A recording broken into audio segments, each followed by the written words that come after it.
รรมชาติเพิ่นสร้างสรรค์มากค่ะบ่ต้องห่วงว่าเพิ่นสิหนาว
มะลิอีหล่ะ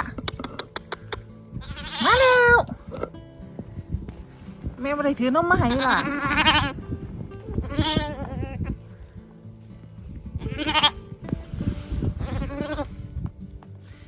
มะลิหิวนม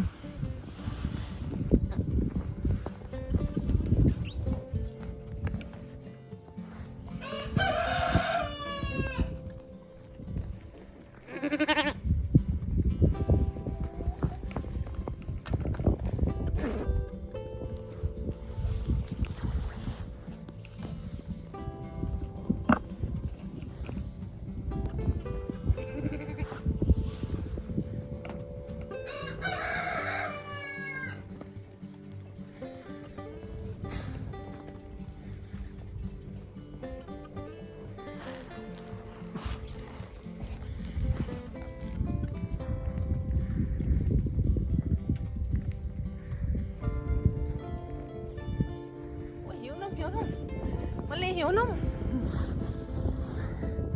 สวัสดีค่ะพี่น้องหิมะตกอีกแล้วค่ะมื้อนี้แต่ว่าก็บ่หนาวปานใดมะลิออกมาเล่นหิมะขนเพิ่นหนาค่ะบ่ต้องห่วงว่าเพิ่นจะหนาวเด้อค่ะพี่น้องขนแกะขนหมาเพิ่นแบบธรรมชาติเพิ่นสร้างสรรค์มากค่ะบ่ต้องห่วงว่าเพิ่นจะหนาวนี่ค่ะเดี๋ยวจะให้เบิ่ง ถ้าพี่น้องเคยได้ยินว่าเสือขนแกะเพิ่นจะแพงเพราะว่าแบบหนาความเย็นเขาบ่ได้สวัสดีค่ะน้องมะลิสวัสดีค่ะเดี๋ยวจะไปเอานมมาให้มะลิด้วยค่ะมาเร็ว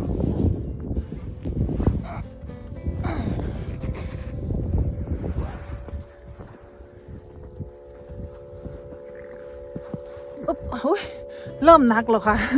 อุ้มจะบ่ขึ้นแล้วเดี๋ยวนี้มะลินี่อุ้มจะบ่ขึ้นแล้วไปมะลิต้องให้แม่อุ้มอยู่บ่ฮะใช้แม่อุ้มหรือสิแลน้ำก้นมาอีหลาแลน้ำก้นเด้อ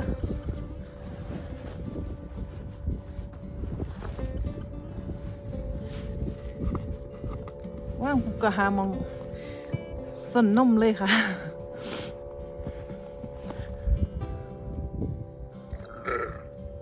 แล้วหูทางจ้ะไปใส่ละ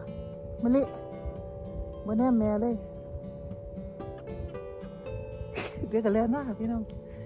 เดี๋ยวก็เล่นลกมากไปใส่น่ะมาอีล่ะมาเร็วน้ำทางเขาเพื่อนบอกแม่ว่าไปเอานม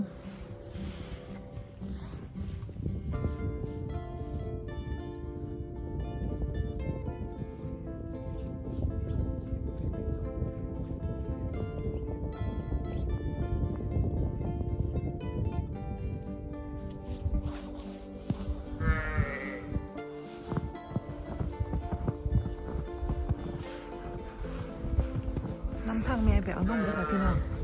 มันเคยได้กินอย่างนี้ไว้แม่มะลินี่มาท่วมแล้วลูกนะแม่สิพาไปเอานมไปน้ำทางไปพุ่นละเดี๋ยวจะไปเคาะประตู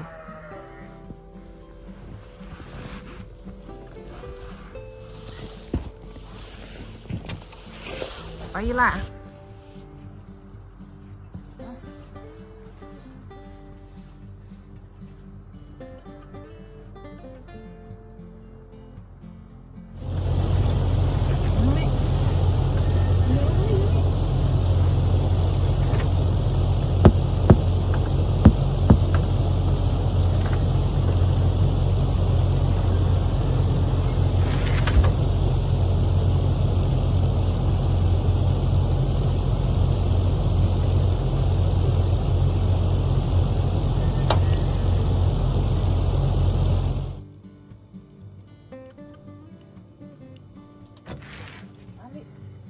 มาแล้วมาเลยมาเลยมาเร็วออกมาแม่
มานี่